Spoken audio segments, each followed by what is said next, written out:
how to live your life and to live like an artist, and basically to be able to come to a point where you are now commanding the attention of the people around you, not demanding, not begging for their attention, but now into a place where you are now commanding their attention. So as soon as you go somewhere, you simply going to find yourself in a place where you are commanding their attention. As soon as you go somewhere, you will simply start doing your thing with now commanding your attention. Like back in the days about this gentleman by the name of Aristotle Onassis. Yes, he reached a point in his career where basically by the mid-1930s all the way to 1975, until when he passed in 1975, this gentleman started living a life in a very interesting way, because he so knew who he so knew what he was carrying when it comes to his personal brand and the promise he was actually carrying, that it seemed like this personal brand or this idea of greatness he was carrying had gone on to simply permeate every inch of his being. So even without wearing a fancy cologne or without wearing the fanciest clothes or the fanciest suit out there, he will simply enter the room. But as soon as he will simply sit down, he was not a tall man. I will simply say he's not a tall man. I can't say short, but he was not a tall man. He was not the best looking guy. So there were much better looking men out there. He was not the best dresser. As a matter of fact, his nemesis by the name of Niarchos. Yes, Niarchos. Niarchos used to say of this gentleman, Aristotle, that this guy was a peasant, because they knew of his background and they knew that yes, he was not always exposed to the finest, but somehow he had money. But money did not give him basically this panache, this ability to dress like a nobleman. But this man simply said to himself, I'm not going to compete with you when it comes to how to dress properly. I'm simply not even going to compete with you, but I'm simply going to own the message of who I am, know exactly who I'm called to be, and simply let this aura of who I am simply permeate everything as far as what I do. And as soon as he enters the room, people will simply ask him the question again, who is this man? Who is this man? So again, the same question can be asked of you wherever you go, and I'm sure it's the same already. Who is this man? Who is the question must be asked, as a matter of fact. Why? Because everyone is here on a mission. What is the mission? Again, I'm not going to try to sound prescriptive today. I'm just going to talk to you. I'm just going to do a free flow. I'm trusting my subconscious to simply deliver, because I want to simply own the message, which is basically to live like an artist. So right now, I'm going to speak like an artist. Everyone here is called to deliver a message. The message that Coach Sam Agoa came to deliver is not the same that Dimitri came to deliver. It's not the same. We have different messages. The message that you came to deliver, the amazing MNG, is not the same that anybody else around you is called to deliver you. It's not the same. So on some level, we are all called to be missionaries. We are all called to come here and take our message to the ends of the world.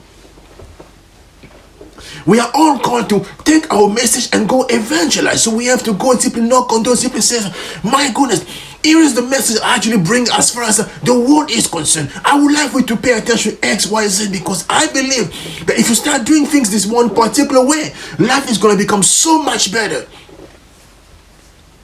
If we start actually taking risks in this particular area of life, life is going to be so much better. So this is basically how we are called to live as missionaries.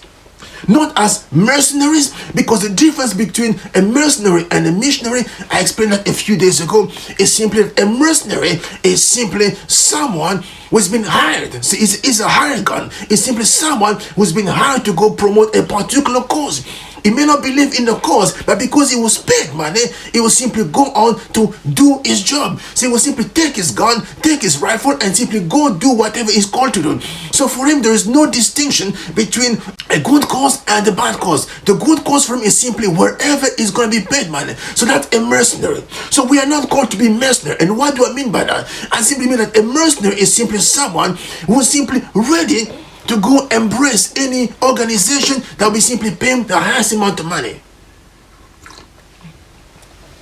A mercenary is simply someone who's just looking for the highest paying job in the industry. Anywhere they can pay him the most money, that's where he will go. And that's a mercenary. A mercenary is simply only after one thing, and simply papers. He's chasing paper, or she's chasing paper. She's just chasing gold. All they're looking for is gold. Where can I go find gold right now? Where can I go dig gold right now? What is the job paying the most amount of money right now? That's a mercenary. That's what a mercenary does. Yeah, so we are called to be missionaries, not mercenaries. So, because for example, someone may say, okay, so I'm right now in Canada, so life in Canada now becoming too expensive. Where can I go to make the most amount of money and pay the least amount of taxes? Someone said to me, oh, Dimitri, if you move to the Gulf, or if you move to Dubai right now, things are much better in Dubai. You'll be making X amount of money and paying so much money when it comes to taxes. Or they can say to me, Dimitri, if you move to Mauritius right now, you can actually enjoy a fantastic life and pay close to zero in terms of tax, as long as you're willing to invest in the country. As a matter of fact, there are channels. There is a YouTube channel dedicated to things like that. It's called Nomad Capitalist. I'm talking about it because I love the channel so much. I love what they do, so I can actually promote them. We're not friends, but I can promote them. Nomad Capitalist. It's basically a channel dedicated to helping people with access to deep pocket locate the place where they can go enjoy life at the same time pay the least amount of taxes. So locate the place where they can actually bring the passport or go buy a passport and just go and live life without paying too much taxes and just enjoy life the way they are so used to. So yes, it is happening. So I can say to myself, so right now life is becoming too expensive in Canada. So where can I go to pay to pay the least and at the same time earn the most? Someone said to me, oh yeah, if you want to be a mercenary, that's fine. How about we take you to France? Right now, things in France are actually much better in Canada. So I'm simply going to pack up my suitcase, ask my family, my wife and children, please to get ready. And 1 week later, we're moving to France and we start living in France because I'm only after one key thing. I'm only after money. So I am a mercenary. So I will take my gun, I will take my rifle and go basically put it in anywhere, under any flag, as long as that flag is going to guarantee one key thing, that I will be making money. And this is basically the life of a mercenary. A missionary, on the other hand, will simply say, no, I'm not looking for a place where I can make the most money. I'm simply looking for a place where I can go to simply preach, oh my goodness, the message I was called to preach, which is basically my life mission. So if my life mission is to be right now in Toronto, Canada, things may be hard right now, but I'm going to stay in Canada because I was called to be in Canada to speak my message in Canada. I can say my name is Coach Sam Agoa. I was called to be the man I am as a missionary in Germany. So therefore, no matter how hard it gets in Germany, I'm going to stay put in Germany because I am called to be a missionary. My sister Magdalene Bitte will simply say, no, I was called on the other end to be an evangelist, but in this particular area of the world, which is basically in the Gulf. So I'm going to stay there no matter how hard it gets because my job is to be here. Or someone like Mother Teresa. Yes, Mother Teresa simply said to herself, no, I may have been born in Europe, I may have been of European descent, and I can enjoy the finer things in life as far as my situation and my geographical location is concerned, so I can stay in Europe. But I sense that I'm actually called to do much bigger things than just staying in Europe. So I'm going to pack up my suitcase and I'm going to move to India. And in India, I'm going to find my calling. Her calling first was to go there and teach. But at one point she says, no, my calling is not. So she found a calling within a calling. So she says, my job was to go teach in India. But she found herself in India. She says, no, my new calling within the calling is now to go on to simply look after the people who look a particular way. I don't want to say poor because poverty is definitely something completely different.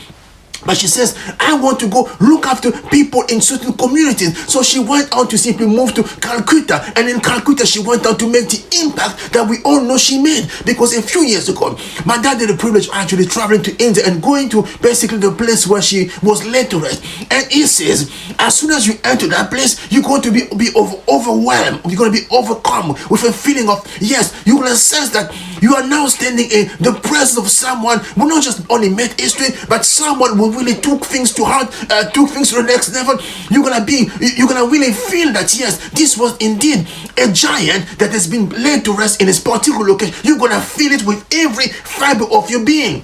And my dad is not a very emotional person, he's a very left-brain person. But he said when he got there, he felt overwhelmed, because he says, you sense that yes, this is indeed a giant who has been laid to rest in this particular location. Why? Because she says, my job is not to be a mercenary, to just look at